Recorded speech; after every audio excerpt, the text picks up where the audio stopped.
You walk into a room of 100 people that you don't even know. Imagine you look off to the corner and you see 3 people talking and laughing and pointing at their phones.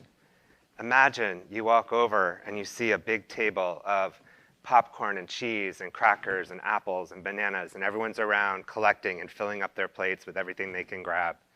Imagine you look off to the corner and you see a young lady in a nice pink dress and a beautiful blue blazer, and just as you look at her, she smiles. You smile back. And as you take that step forward, she frantically looks down at her phone, and the connection is broken. How many of you have experienced this type of networking in your life? You were told you were supposed to be here. You were told you were supposed to meet new people. You were told this would be great for your career. But is it? Is this networking? By a show of hands, how many people in the audience have experienced either that big room of people, maybe a one-on-one coffee chat, or maybe something over Zoom? Okay, good, good. So what we're going to do here today is we're going to go ahead and we're going to break down this thing we call networking. Networking alone is responsible for filling as many as 85% of all jobs. 80% of professionals believe that you can elevate your career through professional networking. So I'm going to take apart and decode this inanimate object we call networking together. But how are we going to do that? We're going to break it down. We're going to take it apart. We're going to look at the human elements of networking. We're going to make it human. We're going to make it digestible. And we're going to talk about that together. I'm a lifetime networker, and I'm a lifetime connector, and I'm proud to be here with you today. So let's go back a little bit in time. Let's take you back to a time when you were a small child, when you were attending your very first birthday party. How did you feel? Did you feel excited? Did you feel joy? Dare I say, did you feel connected? Yeah, that's right. That's me in the middle there with a bunch of my friends back in Poughkeepsie, New York. We all know that it's the human connection that brings us all together. And we know that being social is in human nature. Just think about it every day. What's the very first thing that you do when you get up?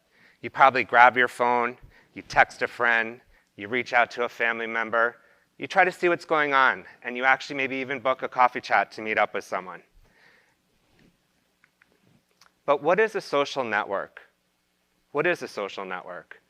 A social network, if we think about it, goes back to the beginning of time.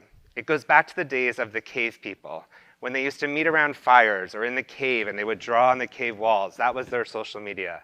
And they would connect, and they would connect to each other and talk.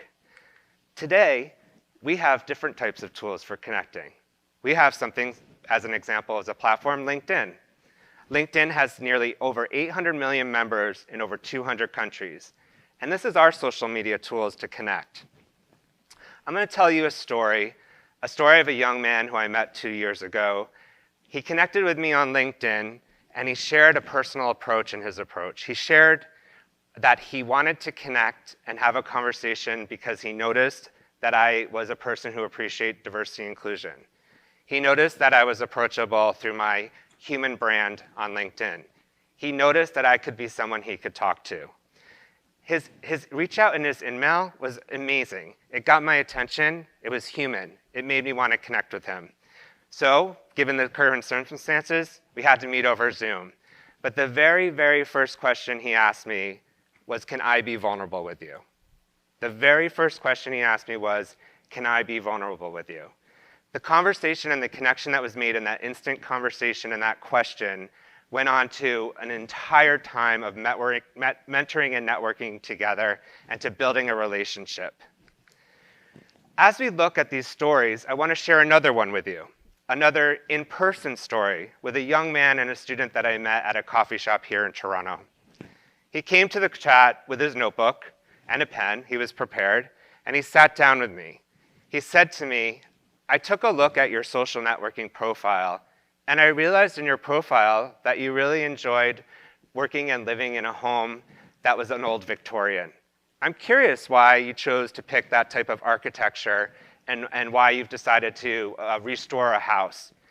And I looked at him and I said, why is that? And he said, well, because my dad's an architect. I've grown up with an architect mindset.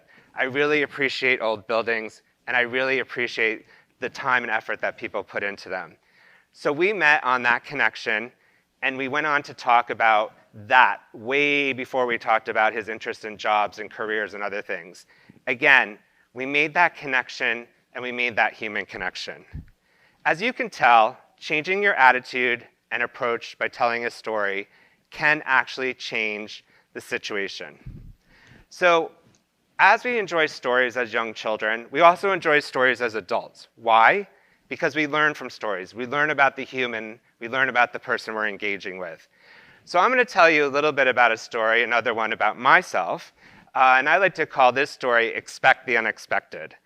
So way back when I was first getting a job back in the States, living in New York City, I was living and working, and I had just landed my dream job at Colgate-Palmolive. I was going down the street, walking down Park Avenue, living the life. I got to work, had a great experience. About a couple weeks in, my manager called me into his office and told me he had to tell me something he had forgot to tell me on the job interview. I said, sure. And so I went into his office, and he proceeded to tell me that, asked me the question, do I have a problem with helicopters? And I said to myself, I don't think so. And he said, well, Brien, you are going to be doing your daily commute on a helicopter a couple days a month over to New Jersey. I said, okay. And he said, you okay with that? And I said, sure. So I walked out of his office. I was saying, yes, this is the chance of a lifetime to be flying on a corporate helicopter. And I called up all my friends and told them all about it. I was super excited. Why do I share this story with you today? Because if not for anything, you're going to remember, hey, that's the guy that used to commute on a corporate helicopter. So I want you to now think a little bit about storytelling and the art of networking. The idea that you need, as individuals, to change your narrative and to change your approach. Forget what you do. Forget what you do. Lead with who you are. Do you like sports? Are you a newcomer in Canada? Are you part of a student club? What makes you you? Who are you? So I'm going to talk a little bit. I shared a little bit up front about some of my experiences in my helicopter story, but I'm going to give you some examples and insights into myself to help you think how you can change your narrative and how you can change your approach at your next coffee chat or networking event. So who am I? I'm an authentic guy. You see what you get here. I don't deal with hierarchies. I am very empathetic, and I am an authentic to the core. I'm creative. Give me anything to rip apart, build, put back together. I'm like that young kid that never got tired of Legos. I'm adventurous. I like to take risks. I like to do new things. Think about the helicopter. So those are sort of the things I value, right? Being adventurous, having those opportunities. But let's talk a little bit now about what I like to do, or what are my passions. So I love pop culture. Anybody that knows me knows that I love pop culture. Whatever's trending on Netflix, whatever the greatest songs are. If you kind of think about it, I'm that 80s boy band wannabe that never quite made it. But here I am today, on stage. I'm also passionate about people. People and their progress. People and their ability to grow. And seeing that and being a part of that. So I'm super passionate about people. My other thing that I like and I'm super passionate about is iced coffee. Notice I said iced coffee, not iced with a D. Iced coffee is actually poured hot coffee over ice. And for me, that's too watery. I like it cold and right out of the fridge. Okay, then. We've talked about storytelling. We've talked about sharing your values. We talked about sharing your passions and your likes. Now let's talk about your approach and your approach that you take to networking. So I want you to look at this example here. Basically, this professor from UCLA has shared the art of communication. And in his description and explanation, he talks about the fact that what people remember most is 7% of what we say, 38% of our tone of voice, and 55% of visual cues. This can relate to in-person and also virtual as well. Think about it though, 7% of what we say, 38% of the voice, and 55% of our visual cues. Are you making that eye contact? Are you talking to the individual? Do you have a good approach in the tone of your voice? Are you approachable? And It is much more than words, but your words do matter too. And another thing I want you to think about, listen and learn. The less you speak, the more you will hear. The more you will hear, the more you will learn. This is the art of networking as well, because it's informal learning. Okay, so now let's talk about your attitude and approach, because this really matters when you get into networking and building your own social network. So first up, think art, not science. Think art, not science. If you think back, I don't know how many people have watched The Voice, but Pharrell Williams actually had an expression, one of the candidates that was performing on The Voice, and he said, it's not about what you say, it's about how you say it, and it's also about the way you feel it. So if you think about that, how do you feel? And that is what you want someone to do. So think about it as art, not a science. Change your mindset about networking. Change your mindset about networking. I can't tell you how many networking events I've been at where I hear in the back corners things like, I got to get my networking face on. I got to get my networking game face on. This is not a game. This is real life. This is not a reality show. This is the opportunity to showcase you as the best version of yourself. So change your mindset about networking and think about that as a time to build relationships. Friends over contacts, quality over quantity. Friends over contacts.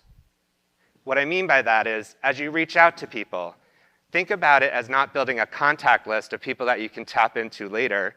You're actually building friendships, relationships, ongoing opportunities to connect for the future. And it's quality over quantity.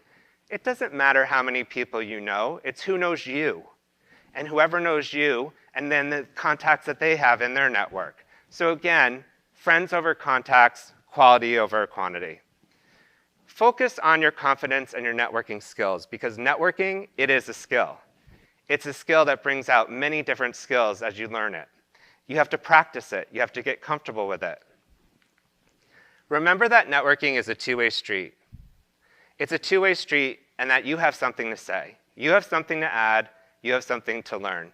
So many times I've had chats with young people, and they approach me and start saying, well, I don't really have much to say. No, you have lived experiences. You have lived experiences that you've had throughout your life.